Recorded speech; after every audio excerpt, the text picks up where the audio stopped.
ઘણી વખત તમે જોયું હશે કે સમાજમાં ઝઘડાઓ થતા હોય અને એ ઝઘડાને કારણે જે તે પરિવાર, જે તે સમાજના લોકો વર્ષો ત્યાં એકબીજા સાથે વાત પણ ના કરે અને તમે એના કારણમાં જાઓ ને તો એનું કારણ તો સાવ વાહિયાત હોય. કશું જ એનું કારણ એવું બધું ના હોય.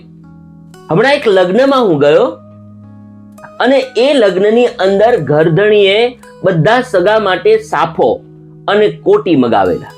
લગભગ 40-50 સાફા અને કોટીઓ હશે. એટલે ઘરધણી આજુબાજુ જે લોકો સગા હતા એ બધાને બોલાવીને સાફા પહેરાવડાવ્યા, કોટી પહેરાવડાવી.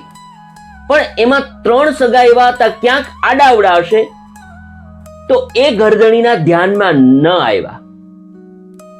એ 3 જણા હતા તો એ જોયું તો બધાએ સાફા પહેર્યા હતા અને કોટી પહેરી હતી. તો એ 3 માંથી 2 વ્યક્તિને એવું થયું કે આપણે આડાવડા હશે એટલે એના ધ્યાનમાં નહીં આવ્યું હશે, ના અમારે આમ પણ સાફા અને કોટી કઈ નથી પહેરવું. પણ એક વ્યક્તિએ આ બધી વસ્તુને માઇન્ડમાં લઈ લીધી કે ભાઈ બધાને એને સાફાનું કહ્યું, કોટીનું કહ્યું, મને કેમ ન કહ્યું, હું જ કેમ રહી ગયો. એટલે એ ત્રીજી વ્યક્તિ હતી ને એને અપમાનિત જેવું લાગ્યું કે આ લોકોએ મારું તો અપમાન કર્યું. પણ ખરેખર ઘરધણીના મનમાં આવું હતું જ નહીં. ઘરધણી તો બધાને બોલાવીને કહ્યું.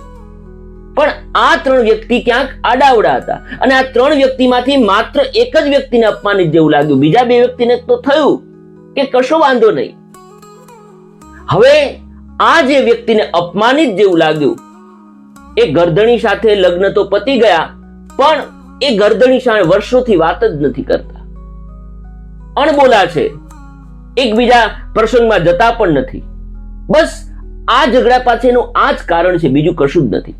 પણ આ મુદ્દાને લઈ અને મેં એકવાર એક સાયકોલોજીસ્ટ સાથે વાત કરી કે ભાઈ આ માણસને અપમાનિત જેવું કેમ લાગ્યું.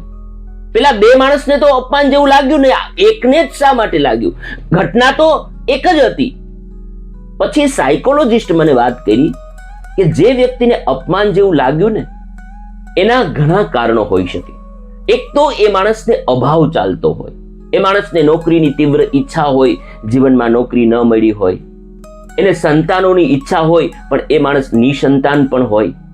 એ માણસ જો સંતાન વાળા હોય છતાં પણ એના સંતાન એને પ્રેમ ન આપતા હોય, એને સાચવતા ન હોય, અથવા તો સંતાનો સાથે એવો અણબનાવ હોય અને એનો પણ અભાવ ચાલતો હોય.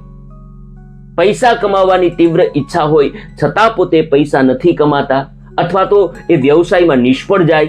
આ પ્રકારના કેટલાય કારણો હોય, એને કારણે એ માણસની અંદર અભાવ વર્તાતો હોય અને એને કારણે એ વ્યક્તિને એવું લાગે કે બીજા મારું અપમાન કરે અને ઘરધણીને એવું લાગે કે મેં કશું અપમાન જ નથી કર્યું, મેં તો બધાને કહ્યું હતું, ક્યાંક તમે રહી ગયા હશે, મારી અંદર એવો કોઈ ભાવ છે જ નહીં. અને ખરેખર ઘરધણીની અંદર આવો ભાવ પણ નથી હોતો અને પેલો વ્યક્તિ છે અભાવને કારણે પીડાતો હોય એટલે એ પણ પોતે પણ ખોટો નથી હોતો, પણ એની જે સાયકોલોજીકલ જે સ્થિતિ હોય એનું પણ ક્યાંક એની અંદર કારણ બને.